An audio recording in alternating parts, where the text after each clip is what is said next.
നമുക്കിന്നൊരു old set sari make over video കണ്ടാലോ? അതിന് വേണ്ടിയിട്ട് ഞാൻ എൻ്റെ ഒരു ഓൾഡ് സെറ്റ് സാരി എടുത്തിട്ടുണ്ട്.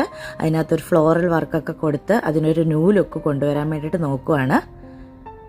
ഈ ഒരു സെറ്റ് സാരിയിൽ ഞാനൊരു സ്റ്റെൻസിൽ ഉപയോഗിച്ചിട്ടാണ് ഒരു വർക്ക് ചെയ്യുന്നത്.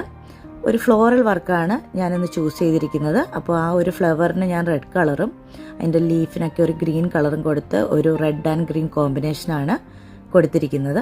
അപ്പോൾ നമുക്ക് ഈസി ആയിട്ട് ആ ഒരു സ്റ്റെൻസിൽ ഉപയോഗിച്ച് നമുക്ക് ട്രേസ് ചെയ്യാൻ വേണ്ടി പറ്റും.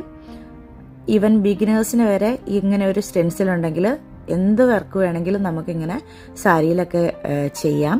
അതിന് വേണ്ടിയിട്ട് നമ്മൾ ഫാബ്രിക് പെയിൻ്റാണ് സെലക്ട് ചെയ്യേണ്ടത്. ഞാനിപ്പോൾ ഒരു റെഡ് ആൻഡ് ഗ്രീൻ ഫാബ്രിക് പെയിൻ്റാണ് യൂസ് ചെയ്തിരിക്കുന്നത്. ഇപ്പം ഞാനിത് മുന്താണി ഫിനിഷ് ചെയ്തിട്ടുണ്ട്.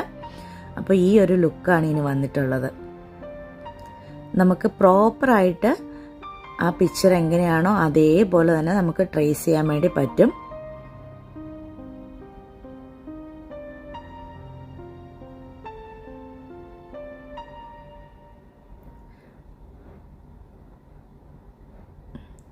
ലീഫും ഫ്ലവറും ഒക്കെ നല്ല വൃത്തിക്ക് വന്നിട്ടുണ്ട്.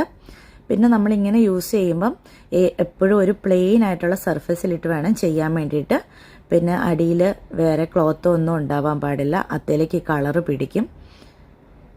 ഇപ്പം ഞാൻ ആദ്യത്തെ ഒരെണ്ണം ചെയ്തപ്പം അതിൻ്റെ അടിയിലൊരു വേറൊരു തുണി ഉണ്ടായിരുന്നു, അതുകൊണ്ട് ഇച്ചിരി പടർന്നിട്ടുണ്ട്.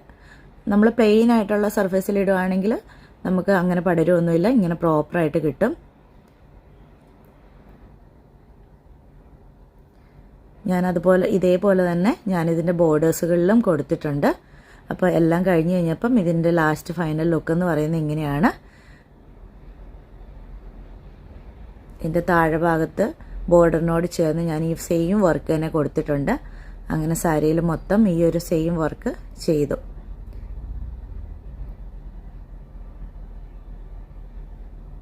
ആ റെഡ് ആൻഡ് ഗ്രീൻ കോമ്പിനേഷൻ അതിന് നന്നായിട്ട് മാച്ച് ആവും.